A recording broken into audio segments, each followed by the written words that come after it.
it's so important to give to people that need it. Yeah. Because a lot of us we get wrapped up in, and I did it. I mean, honestly, I did it. I got wrapped up in, for me, I'm trying to open my dream bar in the middle of the pandemic. Sure. I had those times where I was just like, I can't get any loans. I can't get this. I'm not going to make it. And then you realize, wait, I was able to do this. I have the supplies, and people are so much worse off.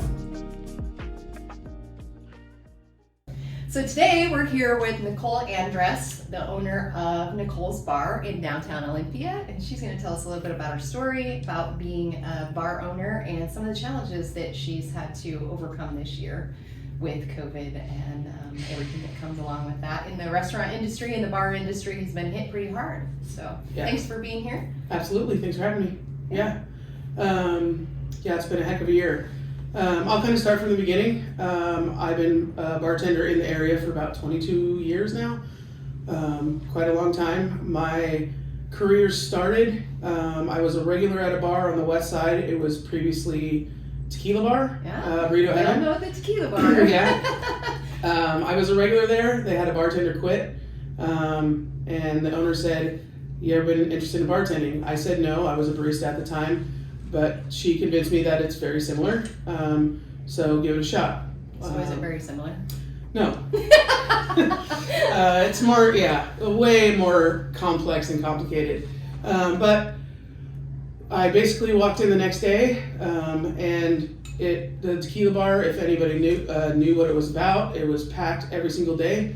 It was a tiny little place, but a lot of people came through there. So they basically threw me to the wolves. I started my first shift, I believe was a Wednesday night. It was open mic, and they said, do what you can do. I sunk a little bit, but eventually started swimming, and honestly at the end of that shift, completely fell in love with bartending. Now, being born and raised the way I was raised, it was sort of a stigmatism over being a bartender and making a career out of it.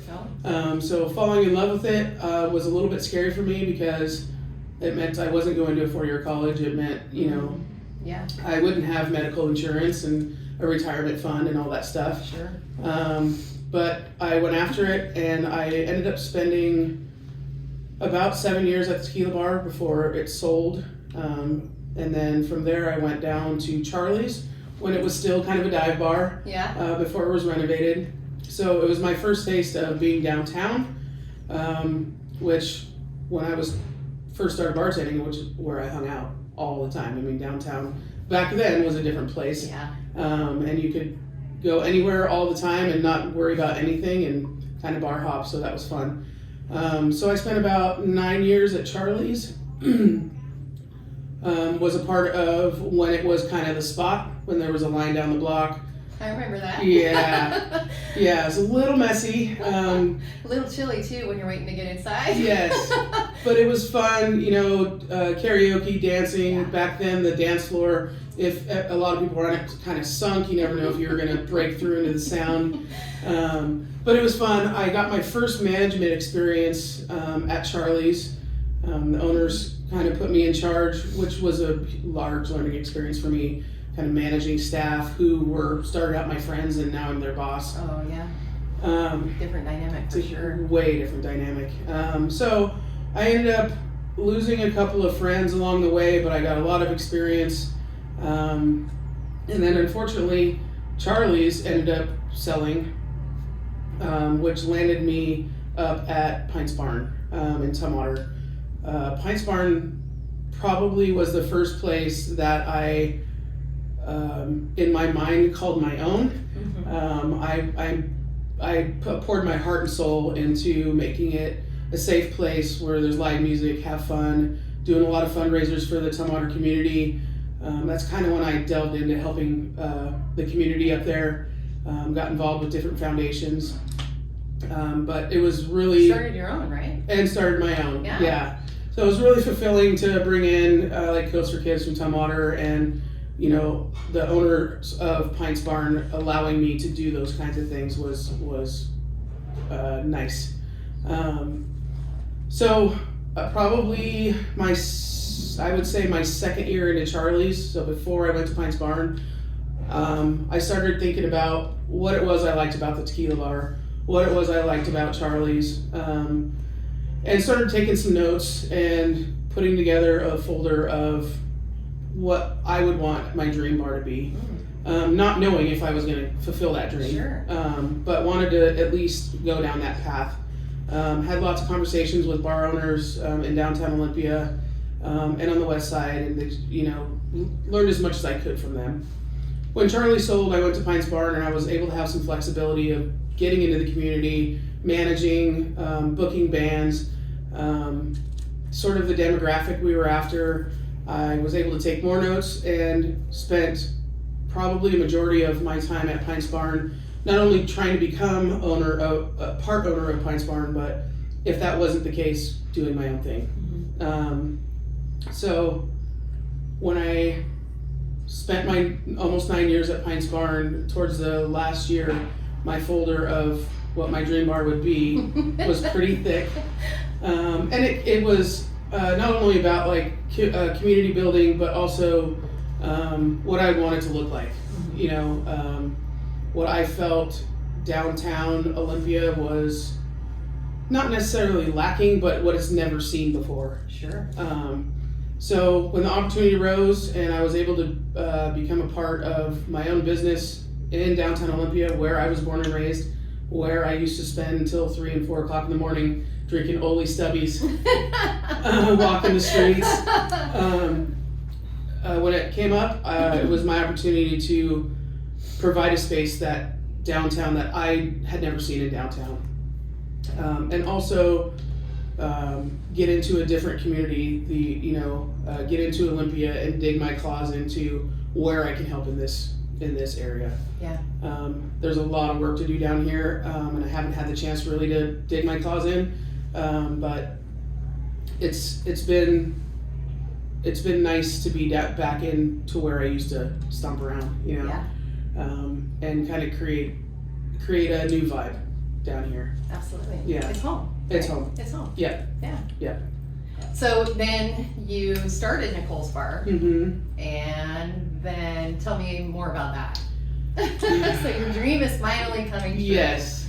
So we obtained the keys January 2nd, 2020. Looking forward to deadlines and what we needed to accomplish by the time I wanted to open. When I wanted to open was March Madness. I wanted to be open for the basketball tournament, which we all knew started around the 16th of March. So we pushed hard and we gutted this building from ceiling to floor, created new goals for the contractors.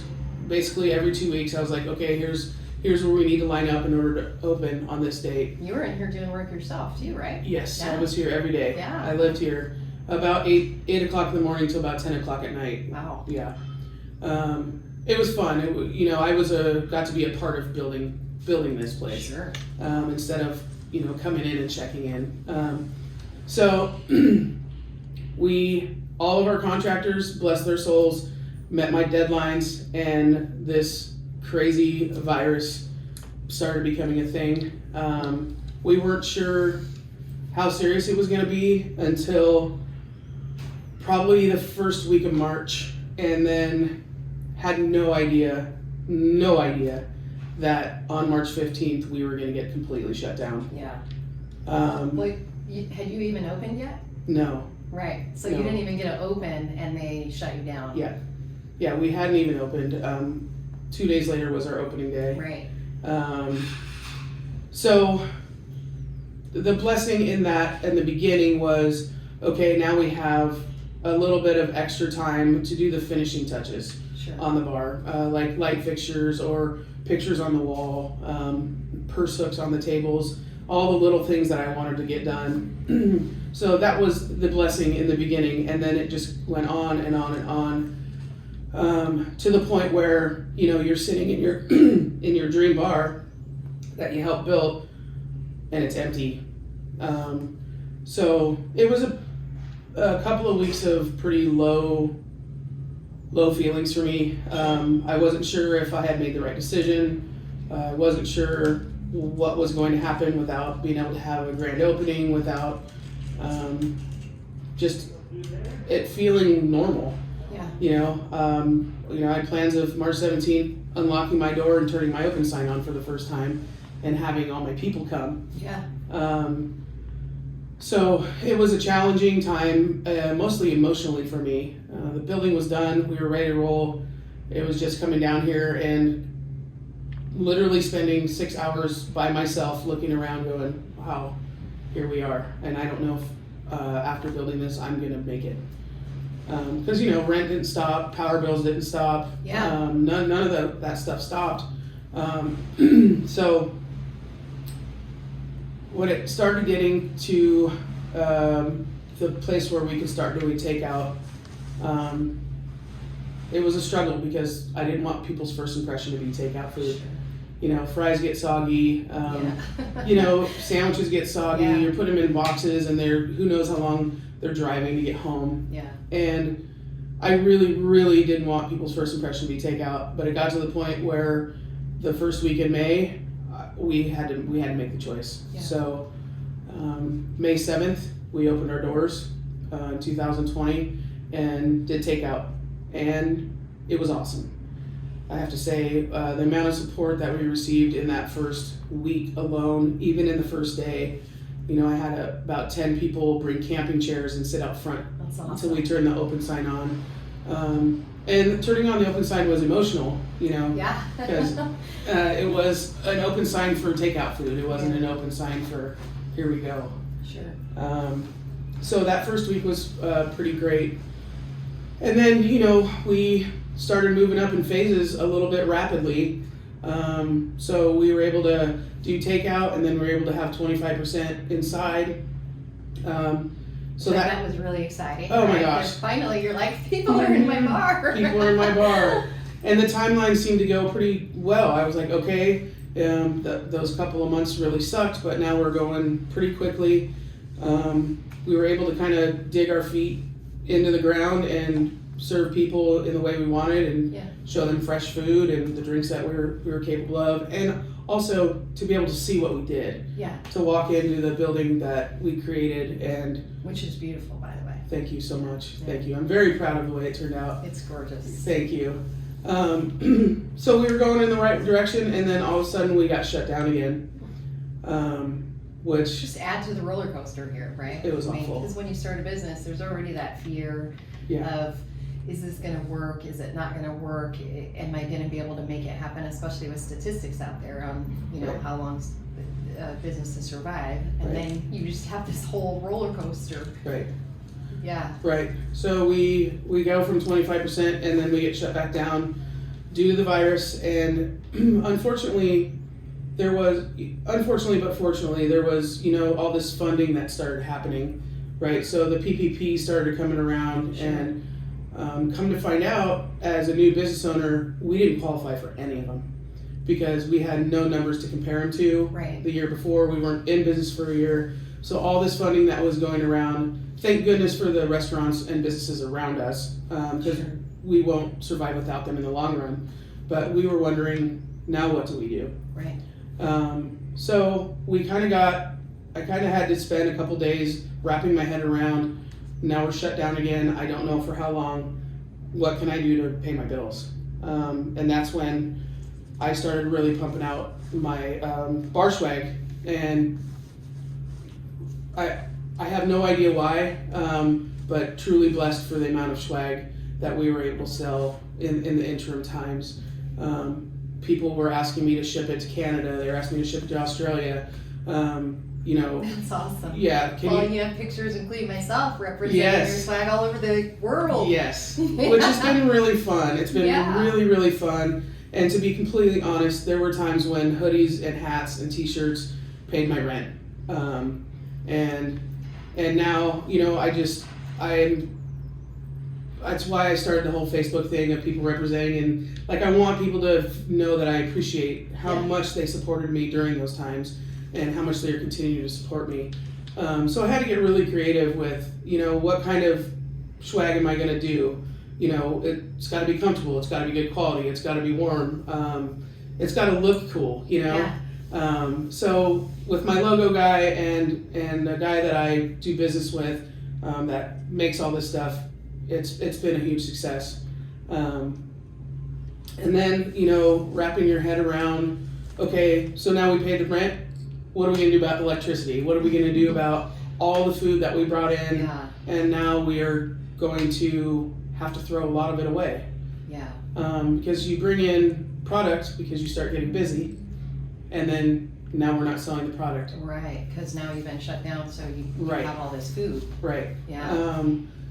So with my foundation, which I'll just touch on very briefly, For the Love Foundation started with me and Tessa Eflin sitting down and saying it's time for us to start a foundation because we both do our separate things for the communities. Mm-hmm. We had no idea what it was going to entail, but we did it because we both want to help people. Yeah.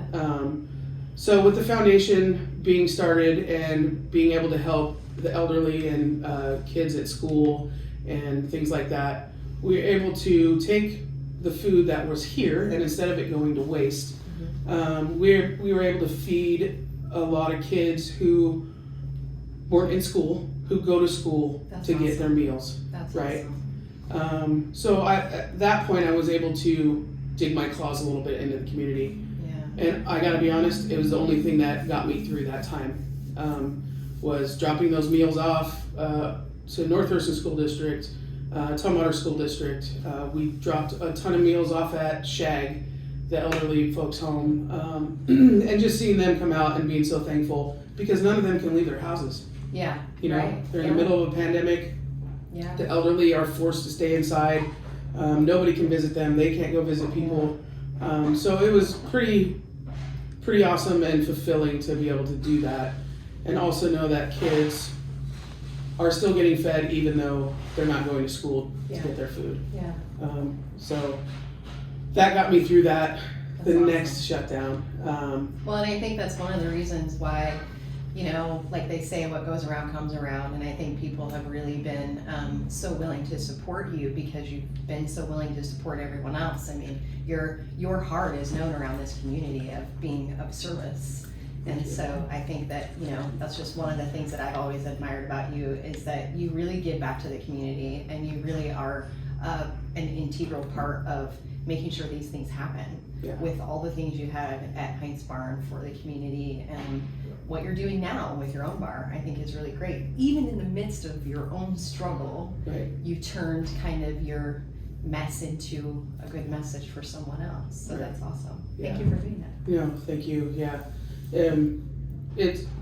I think it's so important to give to people that need it. Yeah. Because a lot of us we get wrapped up in, and I did it. I mean, honestly, I did it. I got wrapped up in poor me.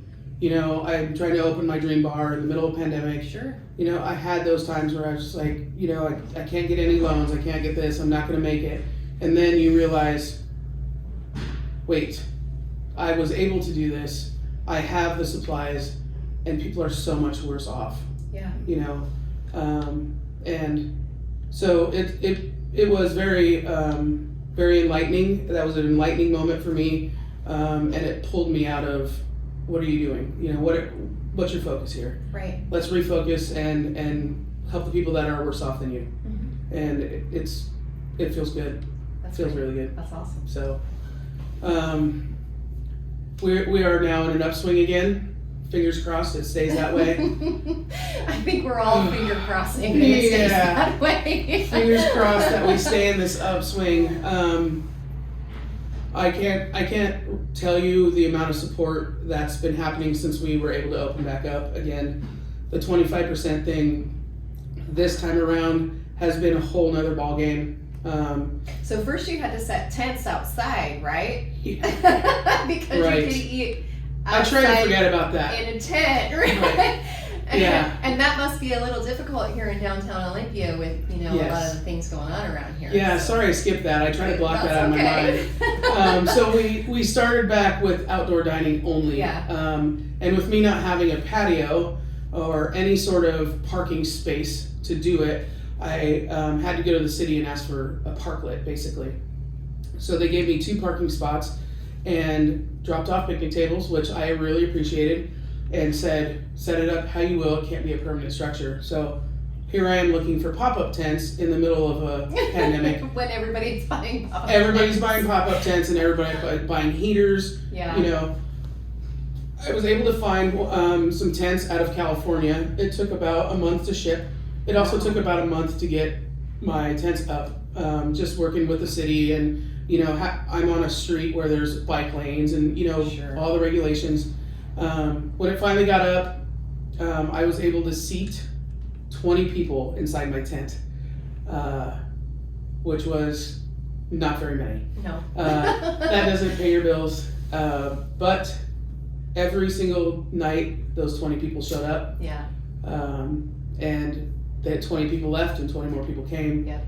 So it was awesome. You know, people were outside, it was freezing, but they still came. And so we just all kind of laughed about being outside in Olympia in the middle of winter and cheers to our drinks and moved along, hoping that we were going to get back to being inside.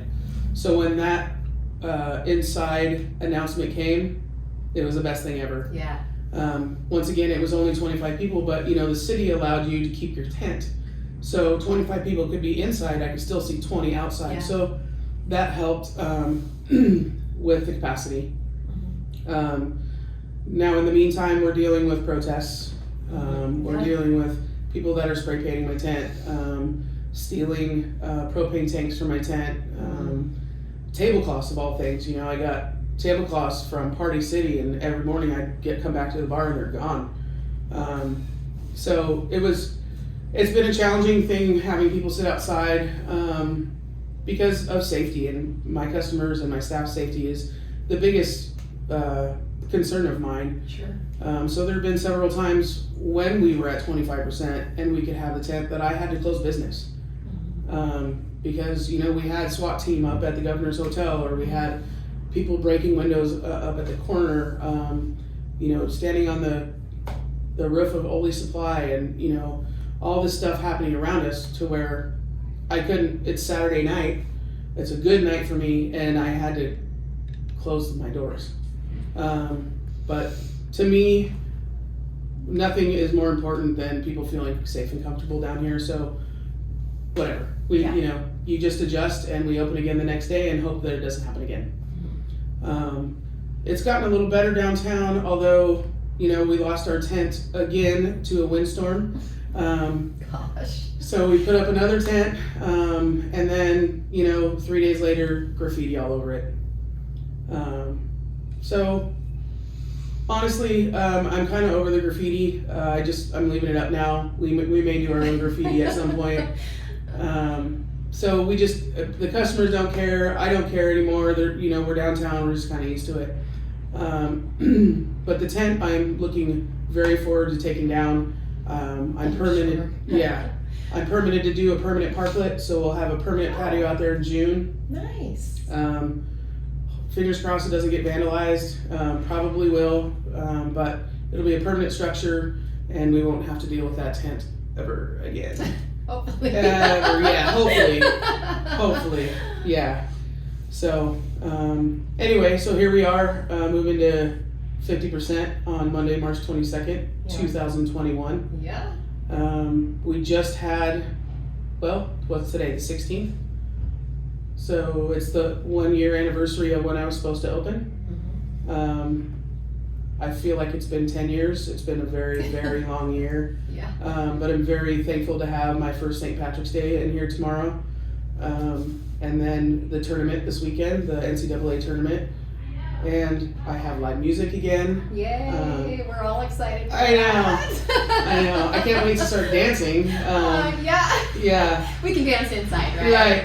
Yeah, inside our bodies. Inside our bodies. Yeah. So we just, you know, we kind of go with the flow. We never know what's going to happen week to week, month to month. It's crazy. We could be 50% March 22nd, and then in April we could be back to outdoor dining. So throughout this last year's journey, what would you say has been the one thing you've held on to with, I mean, this dream and all these just challenge after challenge after challenge, and I know it's been a roller coaster of emotions. What's the one thing that's kept you going you know what, I'm still gonna pivot and make this work and find another way? Besides White Claws? Well, I attribute it to probably the fight that I have inside me. I don't know where I got it from. I'd like to say it was from my mom and my family as a kid. For whatever reason, I wasn't going to let the protests win, and I wasn't going to let this pandemic win. If it meant I had to sell my car, if it meant I had to sell my house, you know, those are the things that I was willing to, that crossed my mind, you know, and not things I want to sell, but right. I knew that if I could get through this pandemic, if I lost everything in the meantime, but I still had this at the end, I knew that I was going to be able to succeed. And I'm not arrogant by any means, but I knew that I had the tools and the community and the support to succeed, and that the rest of it I'll get back later. Yeah. I'm willing to do whatever it took. Right. Yeah. To the point of this Nicology thing, you know, doing online Zoom to teach people how to make drinks at home, because, you know, there's still a community out there that won't leave their house. Right. And I support them, but I want them to feel like they're a part of something. Yeah. So that was an idea from, like I told you, Michelle Pierce of Uncorked and Unwind, and she walked me through setting up Zoom and what I needed to do and the sign-up sheets and the posts, and she was hugely supportive in that and joined in on the Nicology class, and it was a success. So that brought in a little bit of revenue. It also brought in some people that probably weren't ready to come inside of a restaurant, but they did because, you know, we have the space, we were 6 feet apart. Some of them I met at the door with the kids and said, you know, I hope to see you on Zoom. Hope to see you again after you're ready to come out of your house. But, you know, so you start picking other people's brains. You start having weird dreams at night of things that you can do, you know. Right. And you try them, and if they fail, then you talk to more people and you have more weird dreams and you try again. Right. And that's probably the biggest thing I've learned in this year is just not all things are going to succeed, but if you keep trying and the fourth one does, then do the fourth one. Absolutely. Right? And then when you're done with the fourth one, try the 10th one. And so, yeah, that's kind of where I think, besides White Claws, yeah, what I hung on to most was just that I was willing to sacrifice it all and make this happen. And there's a lot of things I want to do in this community. There's a lot of things I want to do in this bar. There's a lot of people I still haven't hugged yet. There's a lot of bands I still haven't heard yet. And all those things are my passions. And so until I get my fill of that, I'm not going to stop. And in the meantime, if I lose everything else, whatever. Because that first hug of that person I haven't seen in a year is gonna be worth it. Yeah. Yeah. That's awesome. Yeah. Well, thanks so much for sharing your story. Before we end today, can you tell us a little bit about your foundation and where people might be able to find you and how they can help and contribute to that if they're interested? Yeah, absolutely. It's For the Love Foundation. It is the number 4, not spelled out. For the Love. We're on Instagram. We're on Facebook. I don't think we're on Twitter because we don't know how to work that. We do have a Venmo and we do have a PayPal. The foundation was built just 2 women who now we both own our own businesses, who spent a lot of our time giving back. And so we wanted to create a place and an avenue where people could donate and we could help the community. We've been on Evening Magazine. Wow. And on the news a couple of times. We are always looking for volunteers. You know, we spend the holidays giving back to the schools and the elderly. So I think last Christmas, we adopted, I want to say 63 foster kids. Wow. That's awesome. Through the state. And so we had 63 foster kids. We put it out on our social media saying, if you're interested in adopting, please let us know. We sent them their list, and the week before we had to deliver the presents, I'm talking hundreds of presents came pouring in. Wow. From people just looking to help, looking to help these kids who aren't in school, who are locked up inside and can't do anything, can't see their friends. Yeah. So you can reach out to us on Facebook. You can call the bar. You can call Nicoles Bar, 360-915-7968, or you can reach out to Tessa Eflin on Facebook, or you can call Fit Life Studio. Either one of us. We're always looking. If you have somebody that needs help, if you know a family that needs help, call us. We will make it happen. We will go shopping. We'll deliver the groceries. If they need just one meal, we'll cook it here. We'll provide them a meal. So the most important thing is sometimes we don't know all the people that need help. Sure. There are very obvious communities that need it, especially during the holidays or during a pandemic. But there's some people that are struggling that we don't know about. Yeah. So we don't need their names. We don't need any personal information. Just let us know. We'll provide it, and you can take care of it. That's really awesome. So yeah. Thank you guys for doing that. Absolutely. That's what it's about, right? Yep. As human beings, we're here to help each other and be there for one another and Yes. connect. Yep. Right? And Yep. it's been a hard year for doing any of that. That's true. So That's true. appreciate all that you've done with that. And Thank then for those of you who haven't been to Nicoles Bar, come on down. What's the address? 109 Legion Way Southwest. Yeah, and we're going to give you a tour here in a moment. So of the inside of the beautiful bar. Thank you again for your time. I Thank appreciate you. it. Thank you.